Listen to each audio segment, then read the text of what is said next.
Hello friends, जैसा कि आप देख पा रहे हैं हम गूगल की स्प्रेडशीट पर अभी हैं। मैंने कुछ हेडिंग्स डाली हुई हैं और ए कॉलम में मैंने कुछ नंबर्स लिखे हुए हैं। जैसे बी कॉलम में मैंने यहाँ पे हेडिंग डाली हुई है मिड फार्मूला। जैसा आप सब लोग जानते होंगे कि मिड फार्मूला का यूज़ हम किस लिए करते हैं। किसी भी नंबर में से हम बीच की वैल्यूज़ को पिक करने के लिए हम मिड फार्मूला का यूज़ करते हैं, चाहे वो टेक्स्ट हो चाहे नंबर हो। जैसे हम यहाँ पे स्टार्ट करते हैं equal to MID, tab press किए। ये सबसे पहले हमसे पूछ रहा है स्ट्रिंग यानी कि जो हमारा नंबर टेक्स्ट जो भी है हमने उसको सेलेक्ट किया, उसके बाद कोमा यूज किया। उसके बाद ये हमसे पूछ रहा है स्टार्टिंग एट का मतलब है आपको कौन सी पोजीशन से नंबर पिक करने हैं। जैसे मुझे थर्ड पोजीशन से पिक करने हैं, थर्ड पे पोजीशन पे क्या है 1। उसके बाद मुझे कहाँ तक पिक करने हैं, एक्सट्रैक्ट लेंथ में मुझे वो बताना है। यानी कि मुझे थर्ड पोजीशन से उठाने हैं और मुझे 4 पोजीशन तक उसके बाद उठाने हैं। ब्रैकेट बंद कर देंगे हम, एंटर। अब आप देख पा रहे होंगे ये मैंने ड्रैग कर दिया 1035। अगर आप नंबर में देखेंगे तो 1035, 1 की पोजीशन हमारी 3 थी, उसके बाद 4 डिजिट इसने उठाई यानी कि 1035। और ऐसे ही बाकी नंबर्स के साथ हैं। एक चीज यहां पर आप देखेंगे कि जो मिड फॉर्मूला हमने यूज किया है उसमें सभी नंबर सेल के लेफ्ट मोस्ट साइड में आ रहे हैं।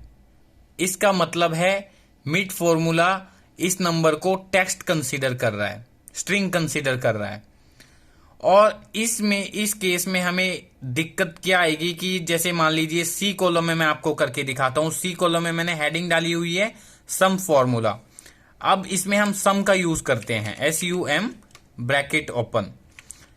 पहली वैल्यू मेरी ये हो गई, सेकंड वैल्यू हमारी B3 हो गई। ब्रैकेट बंद कर दूंगा, एंटर प्रेस करूंगा और उसके बाद मैं ये यहां पे ड्रैग कर दूंगा। अब आप देख पा रहे होंगे सम फॉर्मूला इस पे यूज नहीं हुआ है। इसका रीजन क्या है, क्योंकि मिड फॉर्मूला जिस जगह पे हमने यूज किया या जो उसने वैल्यू पिक करके हमें दी वो एक टेक्स्ट है और सम फॉर्मूला वैल्यूज पे वर्क करता है। या कोई भी कैलकुलेशन बेस्ड हम करेंगे तो वो नहीं हो पाएगा। इसके लिए हमारे पास एक फॉर्मूला है जिसका नाम है वैल्यू फॉर्मूला, जो कि मैंने डी कॉलम में डाला हुआ है। अब हम डी कॉलम में वैल्यू फॉर्मूला का यूज करते हैं। टैब, ये पूछ रहा है हमसे टेक्स्ट, यानी कि टेक्स्ट हमारा ये है। उसके बाद ब्रैकेट बंद, एक ही कंडीशन पूछेगा ये हमसे बोल रहा है suggested autofill, control plus enter. ये हमने कंट्रोल प्लस एंटर कर दिया। अब आप देख पा रहे होंगे जो हमने वैल्यू फॉर्मूला यूज किया मिड फॉर्मूले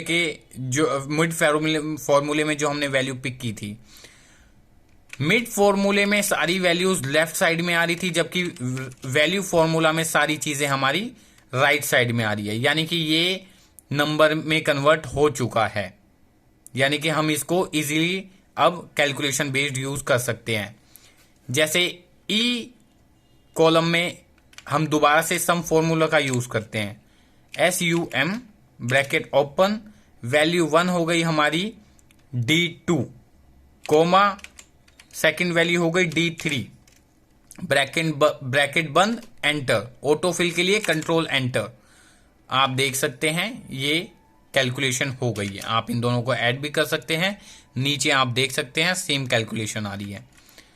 अब हम चाहते हैं कि वैल्यू प्लस मिड फॉर्मूला को एक साथ यूज किया जाए, ताकि हमने यहाँ पे मिड फॉर्मूला का अलग यूज किया और वैल्यू का अलग। हम चाहते हैं कि दोनों को एक साथ यूज करें, तो F कॉलम के अंदर मैंने value plus mid formula use किया है, करके देखते हैं। Equal to VALUE, value tab press किया। इसी के बाद आगे बढ़ने से पहले हम मिड का फॉर्मूला इसी के अंदर यूज करेंगे। जैसा कि मैंने बताया मिड फॉर्मूला की पैरामीटर्स हैं स्ट्रिंग हो गई हमारी ये। हमें कौन सी पोजीशन से उठाना है, स्टार्टिंग एट में हमें वो देना है, यानी कि हमें थर्ड पोजीशन से उठाना है। कहां तक उठाना है वो आपकी रिक्वायरमेंट के हिसाब से हो सकता है। जैसे मैं यहाँ पे 4 ले रहा हूं। ब्रैकेट बंद, पहला ब्रैकेट बंद हुआ मिड फॉर्मूला का, सेकंड ब्रैकेट बंद हुआ वैल्यू फॉर्मूला का। एंटर प्रेस कर देंगे। आप देख पा रहे होंगे 1035 हमारा उठ के आ गया है और ये सेल के राइट साइड में भी है, यानी कि ये एकदम करेक्ट है। और इसको हमने कंट्रोल डी के साथ ड्रैग कर दिया है। अब हम इसके साथ सम फॉर्मूला का यूज करके देखते हैं कि ये वर्क कर रहा है या नहीं। Sum equal to bracket open, value 1 हो गई हमारी F2, वैल्यू 2 हो गई हमारी F3, ब्रैकेट बंद, एंटर। ऑटोफिल के लिए कंट्रोल प्लस एंटर। अब आप देख पा रहे होंगे ये कैलकुलेशन कंसीडर कर रहा है, जैसा कि कंप्लीट हो गया है। Thank you.